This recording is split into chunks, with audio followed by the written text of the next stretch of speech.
Hey, my name is Manuel Tavlin, and today I'd like to speak to you guys about a very important event in human history, one that's actually overlooked. It was really close, it got really close to killing actually half of the entire population in the 14th century. This is the Black Death. In order to understand it completely, we'll have to go back there to that century, which will be the Dark Ages. The Dark Ages, we'll have to talk about feudalism and trade. Feudalism, for those of you that don't know, it's a method of society to work, for society to work, which the crown would give land to rich people or nobility in order to receive in payment their support, and by support I mean armies, people to fight for them, for protection. So, there's the church, the crown, and the nobility. Crown would give land to the nobility or the rich. There was no middle class, there was just rich or poor. So anybody that wasn't in here was working for the nobility in their land, and in payment, they would be able to live off the land. The money would still go to the nobility, to the owner. The church is an important factor in it because they are the wealthiest, not only in land, but also in money, the Catholic Church back then. And they would sometimes give the crown land, just give it to them in order to gain influence, or they would sell it. Sometimes the crown could also just steal the land, but that was really frowned upon because everybody loved the church, and they had way too much influence for that to actually work. Next is trade. Back then they had the Silk Road, which was the main method of connecting the Mediterranean countries with Asia. There were a lot of things that could be traded here. For example, the name where it's coming from, the Silk Road, it was silk from China. India provided spices, and there's also another factor that you have to consider. With all these cultures mixing in, people are learning about other religions, other practices, there's medicine, all kinds of things were being blended together.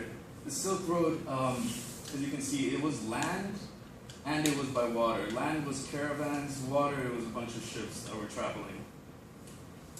So moving on, the bubonic plague is the actual name for the Black Death. Black Death is just a common name for it. Its origin, it originated in the 14th century in China, and it reached Europe, where we're going to be focusing on, in 1348. It reached Sicily by boat. It got here by transportation from rats that were carrying fleas. The fleas are the ones that are going to be spreading the disease. The deaths, there were about 1/3 of the human population that died in the first 50 years that the plague was going on. Back then it was population was at about 450 million people, and 150 million died. If you did that with today's number, I'm not exactly sure about how big our population is, but let's say it's 7 billion, that would be about 2.33 billion people dying in a matter of 50 years, which is a lot. And yeah, I estimated that number before doing it. In this picture, you can see that this is like a city, and you can just see bodies everywhere. People are praying for the bodies, people are being carried away in the distance. You can just see the terror, how much death there is around everywhere. So, the method of transportation. Rodents were the ones that were giving the mobility, such high mobility to the fleas. The fleas would just jump on black rats specifically. And black rats were already everywhere. They were on boats, which was how they got to Europe, and they were all over the cities. And since these were such packed urban areas, since a lot of people didn't have that much money to afford their own homes, it was perfect for the fleas to just jump on humans. Humans are the last method of transmission because if you touch somebody that has a Black Death, chances are you're going to get sick too. It's not a 100% chance though, but we're going to see the other transmission methods with the symptoms. So the symptoms are your lymph glands are going to swell. They're going to swell. They're going to get to one point. I had read that one guy actually had them, they were like the size of an egg, so that's like your lymph nodes. I should have actually closed in a little bit. But they're all over the body. You can slightly see the green. They're all over the body. They could be anywhere and everywhere. They could just spread out. So it's like having eggs all over your body. And those are going to pop. When they pop, pus comes out and blood comes out. This is highly infectious. Because if you touch that, that has a 100% chance of being infected. So you're gonna get infected. You're gonna get sick. So the other symptoms would be fever. You get black patches around your body. These are random. Chances are you're gonna get them on extremities first, though. You can see in this picture, a hand has a black dot on it. You're gonna vomit and diarrhea. Fever was actually the main killer. People would just get very, very, very sick. They die really fast. It was reported that people actually went to sleep and they looked completely healthy, and then the next morning they just didn't wake up, they were dead.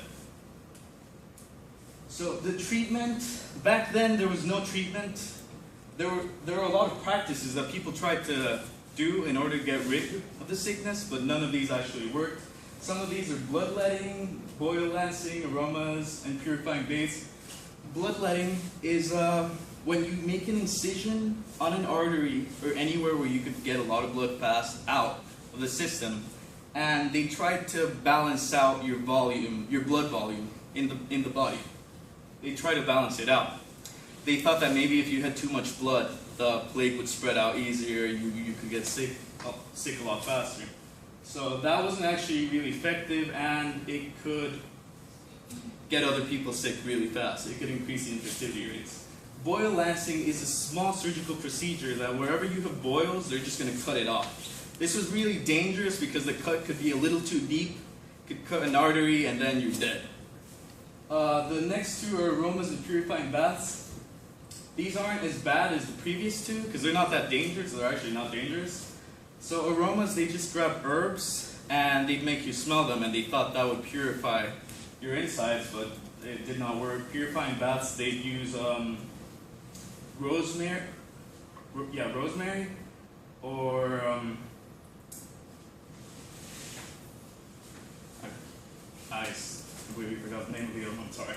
Vinegar. There we go. Vinegar. You'd bathe in that, and that was supposed to purify you. It did not work either. In this picture, you can see bloodletting. They cut the artery. They let the blood out. And this guy right here, this is the plague doctor. A lot of you might have already seen him or seen them. At least seen them. You might have heard of them. But these are actually pretty infamous because they actually didn't do much besides give a little peace of mind to the people. Their methods, their medical practices didn't work. They weren't really doctors. They weren't really physicians.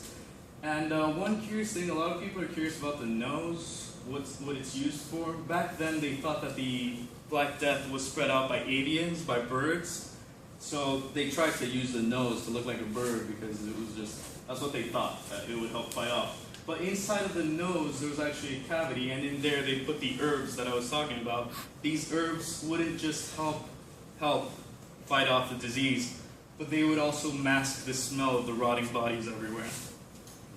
And in this picture, you could actually see right here, those are holy men, and what I'd assume right here that they're going to want to do is flagellation. They're going to want to try and get rid of their sins. You can see the masons right there. They're going to try and get rid of their sins by inflicting themselves some pain.